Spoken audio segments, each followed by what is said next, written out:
नमस्कार साଙ୍ଗमाने जय श्री जगन्नाथ। आज आसतु जानिबा एही सब कथा को समस्ते जानी रखंतु एवं सावधान भी रुहंतु।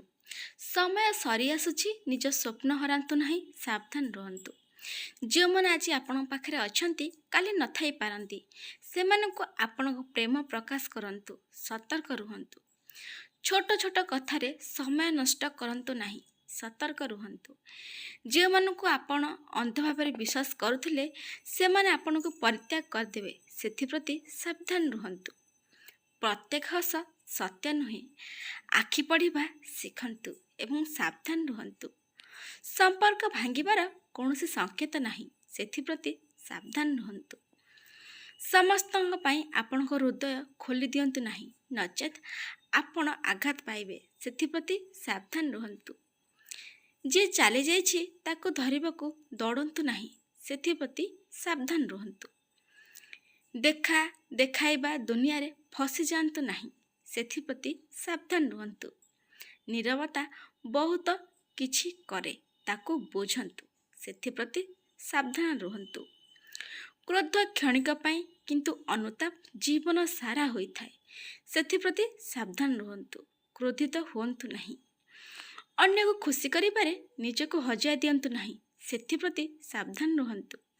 एही दुनिया केवल शक्तिशाली मानकु मने रखे, सेप्रति मध्य सावधान रुहंतु। चमकुथुबा सब किछि सुना नुहे, सेप्रति सावधान रुहंतु। एकाकिता खराब नुहे, भूल लोक खराब, सेप्रति सावधान रुहंतु। समय एवं शब्द चलीगले सेगुड़िक आउ केबे फेरिब नाही, सेप्रति मध्य सावधान रुहंतु। छोट छोट विजय को अणदेखा करंतु नहीं, सेप्रति सावधान रुहंतु। अन्य मानक मतामत उपरे बंचंतु नहीं, सेप्रति सावधान रुहंतु। जो दिन आप निजको चिन्हिजिबे से दिन दुनिया मुंड नुआइब, सेप्रति मध्य सावधान रुहंतु। एवं सबुर बड़ सत्य हेउछि निजको हराया पूर्व अटकी जातु एवं सेप्रति सावधान रुहंतु। गछ तले पानी ढालिबा द्वारा पानी सर्वोच्च पत्र पर्यंत मध्य पहुँची थाए, सेहीपरि प्रेम सहित करा जाइथिबा कार्य ईश्वरंक पाखरे पहुँची थाए। समस्त सेवा करंतु, किंतु काहाठारु आशा रखंतु नहीं। आपणकर सेवार प्रकृत मूल्य निश्चित भाव आपण कर्मर फल भाव प्राप्त हुए। पिलामाने माँ गर्भर ही लात मारिबार अभ्यास विकसित करती। केवल पार्थक्य एतिकी जे पेट्रे लात मारिबा परे माँ बापा बहुत खुशी होइथिले, किंतु वृद्धावस्था लात मारिया परे निज लुह को रोकी पारंते नहीं। भोजन त्याग करिबा द्वारा ईश्वर केबे भी खुशी होई नथांती। जदि त्याग करिबार अछि तेबे खराब विचार, अहंकार एवं खराब कर्मर त्याग करंतु। संतान मानक संस्कार दियंतु, कारण मूल्यबोध न दे सुविधा देबा पतनर कारण। जदि आपण पिला को सुविधा न दियंती तेबे से किछि समय कांदिब, किंतु यदि आपण ताकू मूल्यबोध बा संस्कार न दियंती तेबे ताकू सारा जीवन कांदिबाकू पड़िब। एही चारोटी कथा केबे भी हेले फेरिकी आसी न थाए। एक रे कहि देथिबा शब्द बा पाटरी बाहर जाइथिबा शब्द, दुई रे चली जाइथिबा समय, समय थरे चली गले फेरिकी आसी न थाए। हराइथिबा भरोसा, भरोसा थरे तुटी गले द्वितीय थर से भरोसा होई न थाए। सुजोग हराइले गोटे थर सुजोग मिलता, बारंबार सुजोग मिली न थाए।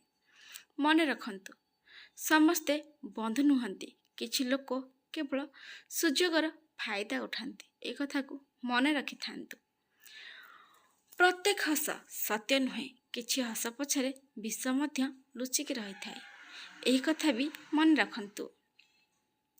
समस्त साहाଯ୍य महान होई न थाए, केतेबेले यह एक फास बा मिछ मध्य होई थाए। यह को भी मन रखंतु। प्रत्येक संपर्क को बजाय रखिबा आवश्यक नुहे।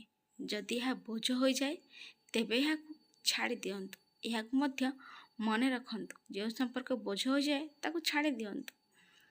प्रत्येक कथा समस्त कहिबा ठीक नुहे।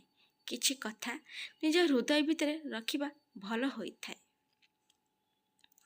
चतुर लोक, चतुर लोक माने सबले मिठा कथारे विष लुचाई रखती। जो मैंने चतुर लोक होती ना, से सब मिठा मिठा कथारे विष को लुचाई रखी था।